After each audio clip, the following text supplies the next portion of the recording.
Welcome back to Fast Politics, Charlie Sykes. Wow. What do we have to talk about today? Really? Nothing. What's going on? Yeah. Remember when Donald Trump said that he was going to seek retribution against his enemies?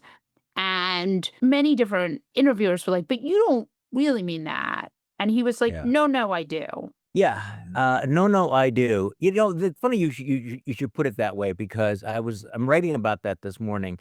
And on one level, a lot of what's going on is like completely predictable, right? I mean, he's been saying it for years. I am your retribution. I am going to go after. He called for the death penalty for General Milley. He's been saying these things. And yet I think there's been that kind of denialism across the board. The people on in the Republican Party go, well, okay, it's don't take him serious. Take him seriously, but not literally. He's not actually going to do that. I think there have been people in the center and the left who thought, okay, well, yeah, but there are all these guardrails. There's all these limits. He's not going to find lawyers who are going to do this. And then we wake up today, Molly, and find out that, damn it, he is doing everything he said, and he's making no secret of it. I mean, this is the thing. It's kind of like a mob boss thing. You get in that whole, I want the head of James Comey. But normally, and Jimmy Kimmel made a great joke about this the other day. When he's talking about Brendan Carr making his mob boss, nice network he got there type comments. And normally, if you're going to get that kind of a threat from a mob boss, you have to plant a microphone in a deli and then sit outside in the van for an hour or so. You have these guys saying it every day on blast. It's like Watergate on the biggest loudspeakers in the world. And so people are saying, well, I'm shocked. Well, on one level, why are you shocked? He told us he was to do it. On the other hand, I don't know about you. We are in uncharted territory. I mean, if this feels different, it is different. I mean, people do need to understand that even a few months ago, if you would have said that he would order the Department of Justice to indict a specific person, and even when the lawyers came back and said there's no case, he would then fire those lawyers and he would find some toady and he would, again, from the Oval Office, ordering the criminal indictment of a political enemy. Even a few months ago, people would have said, yeah, I don't know if he's going to go that far, right? Well, here we are. So we've seen other countries slip into autocracy, like real autocracy, not the sort of squishy middle that we're in right now. Yeah. But it's tended to be that it's happened because, in a way, the leaders have done things like they've been a little sneakier about it, right? Erdogan, they've tried not to scare people. I was thinking about Orban, they've said, even Putin, right? That there was some, we don't want, we're just some couching of it. That's not what's happening here. What's happening here is like, he's doing it, saying he's doing it, being like, I'm doing it. And everyone else is also saying, like, trying to, there's some kind of incentive structure where, they're all trying to take credit for it so that Trump will pat them on the head. Does that help or does that hurt our autocratic slide? Well, our autocratic slide has become a landslide, hasn't it? I mean, your point is exactly right. I think I heard Anna Applebaum say a couple of weeks ago that it took Viktor Orban 15 years to accomplish what Donald Trump is doing in the first 8 months. And part of the reason, and this goes back to the cliche about the boiling frog, you boil the frog slowly so the frog doesn't notice. And then by the time it notices, it's too late. It's already boiled. Whereas if you just threw the frog into really scalding water, it would jump out. I mean, that's the theory, right? Well, here's the deal. We're the frog. He's scalding us. And I'm not sure that the American frog has figured out how to respond to this. I've already strained that analogy way too far. No, it's good. I like it. An American frog. The thing is that, and I have talked to, the people who have watched what's happened in Turkey, watched what's happened in Russia, watched what's happened in other countries, including Hungary. And they all make the same point, is the pattern is exactly the same. Go after the civil institutions, go after, go after the dissident billionaires, go after the independent media, go after the universities, create an enemy that you use to establish state power. And again, there's no gradualism. Donald Trump is acting like he's a man on a clock. Right. No, he clearly is. And in fact, when you saw those truths, quote unquote, he'd say things like, we got to get this going. We can't waste any time. Well, we saw this week, Kimmel is not off the air. And in fact, he was the Tom Hanks of COVID, right? Where Tom Hanks got COVID and people were like, oh shit, this is real. Yeah. Kimmel, 6 million people on network, another 30 million on YouTube. Even if 30 million people did not sit down and watch the entire episode, it means that it has broken through. It has broken through to a big percentage of the population. And now Iger may force Nexstar to air him. Kimmel can be an inflection point. Yes. Iger can be a hero Mm-hmm. because this is the first time we've seen this. It feels like the first time we've seen this. I'm sure that there are other episodes, but not at the scale of what Jimmy Kimmel is doing right now. And hey, look, Kimmel, there's so much awful going on. I think we ought to like spend a moment wallowing in the sort of awesomeness of the You and I, failed attempt. Can we do we're that? real cockeyed optimists. It's like Yeah, we're not. you're a Midwesterner and I'm Nah. just well medicated. But I try to stay away from the hopium. But I will say that this, watching what's happened with Jimmy Kimmel, the point was to cancel him, right? He's bigger than ever right now. Mhm. The last 2 nights he's come out and he's been on his game going after Donald Trump very, very specifically as being a bully and the kinds of Yep. things that he is doing, talking about what's going on with the, people like Sinclair and Nexstar. The audience is huge. It is pointed. It's also in a sweet spot for the critics of Donald Trump because free speech, it's been battered and hollowed out, but it is a fundamental. It is the fundamental American value. It is in our DNA, the right to speak, the right to make fun of people in power. And people get it. Now, again, things may have gotten squishy and soft and people came up with all kinds of other, but it feels like there's real opportunity here to sort of go back and go, okay, what is America all about? Why do we value free speech? What is the point of free speech? And what is Donald Trump doing? Is Donald Trump really thinking that he makes America great by censoring and canceling people who make fun of him? On one level, the hypocrisy of Donald Trump claiming he was the free president candidate is sort of obvious. That's kind of the old story. I kind of feel that there's a possibility of a moment of revival of American values here. Right. I mean, That's interesting. And also, so that there's that hope. Second, I think people ought to realize that, yeah, you can make a difference. Some things do make a difference. Bob Iger did not wake up heroic. He woke up with lots of numbers about cancellations and long lists of celebrities and entertainers who might not work with Disney in the past. So, he had his nuts in a squeeze. And that doesn't mean that at some point he didn't think, all right, who do I want to be? In this movie, who do I want to be? Do I want to be, the craven quisling who cowers? Or do I want to be the guy that stands up for these principles and then coincidentally maybe, stops the bleeding on people who are canceling their Hulu and their Disney Plus accounts? Yeah, I think that's a really good point. It's a question. It's like the difference between Bob Iger and Sherry Redstone. Sherry Redstone does everything Trump asks her to do so she can sell to Paramount because she says, no big deal. She even defends it later. She says, I know. It was a distraction. Obviously, it wasn't a distraction. It was trying to change the partisan lean of an entire network because Donald Trump is an autocrat. Canceling Colbert was not about anything but making Donald Trump happy so you could get the regulatory approval. Yeah. Yeah. But weirdly enough, the way they went about it by giving him months in which he can point out. Just skewer them. Yes. Just skewer them. I mean, Colbert's there's nothing more dangerous than a comedian who's got nothing left to lose, right? He's just all out of fucks to give. And Colbert goes out there every single night.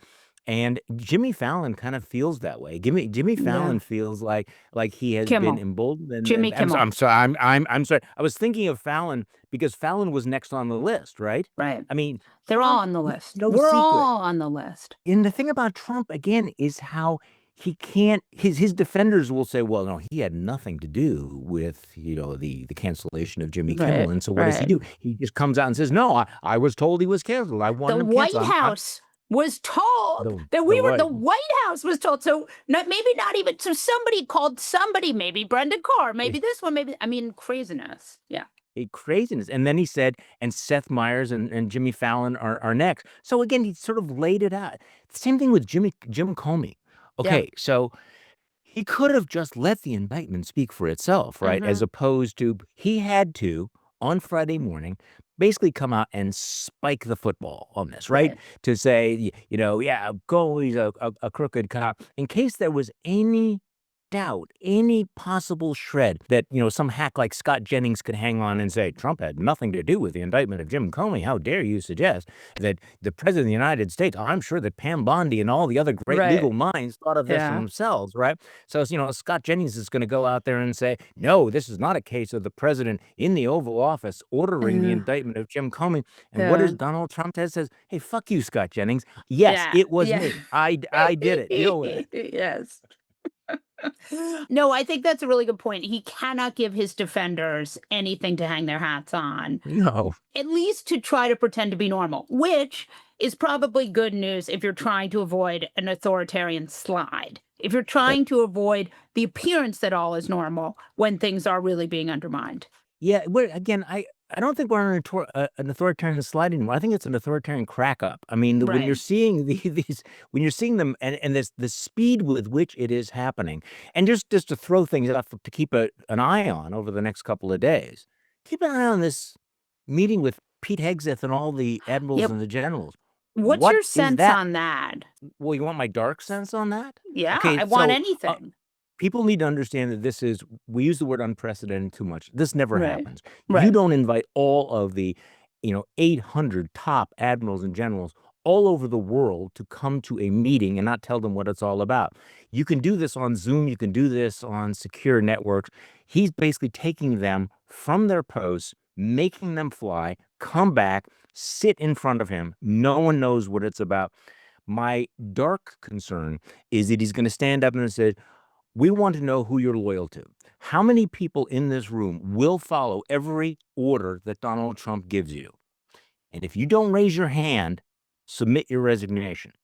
Now, in our system of government, the military takes an oath to the Constitution, not to one man, not to Donald Trump. Right. If Hegseth demands some sort of loyalty of some sort to the administration, it will be one of those, again, watershed moments.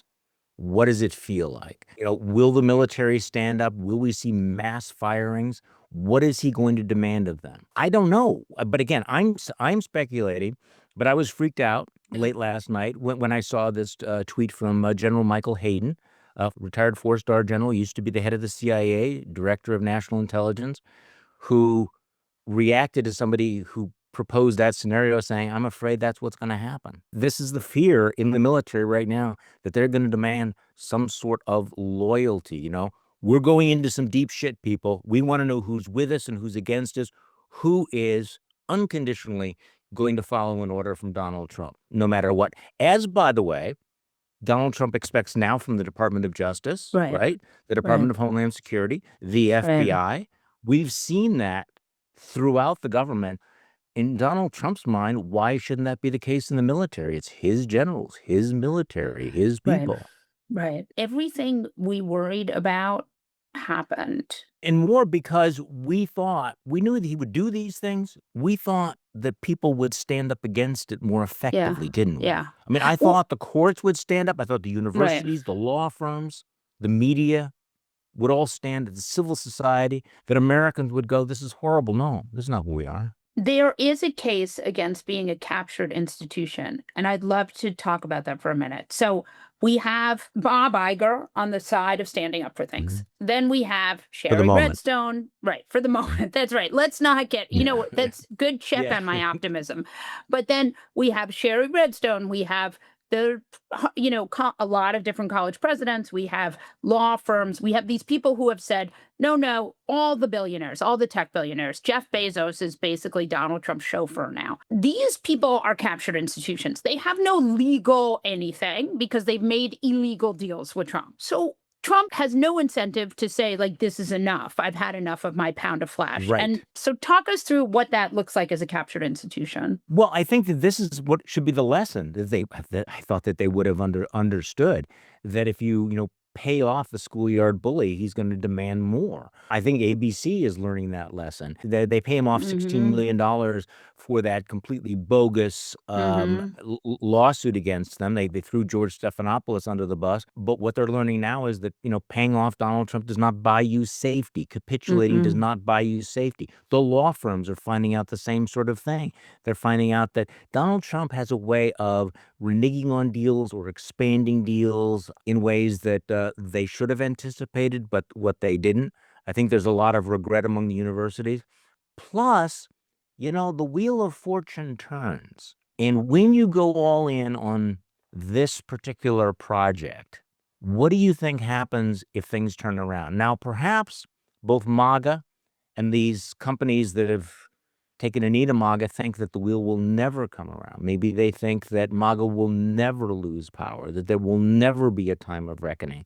That seems somewhat naive because normally these smart people will hedge their bets and they're all in. I think that's such an important point. I think also it's important to talk about the polling, right? The polling shows none of this is popular, that Trump is underwater on everything. He's underwater in Texas. And he knows this polling to be true because otherwise he would not ask states to be redistricting, right? He knows he's going to get shellacked in the midterms if they're a fair midterm, right? I mean, don't you think? Why else ask for redistricting? Oh, yeah, but I actually don't think he cares about the general population poll. I think what Donald Trump comes in every morning looks at is the base still with me? If the base is still with me, if nobody in Congress is going to buck me, then I can still have absolute power. And in a thoroughly gerrymandered country, he doesn't need to have a majority of Americans behind him. All he needs to do is keep the loyalists in line. And he's testing it. He's figuring, and by forcing them to take more and more outrageous positions, I think he solidifies their support. And of course, he's working very hard to weaponize the victim status post the murder of Charlie Kirk. So I don't think he's freaked out about the 56% disapproval ratings.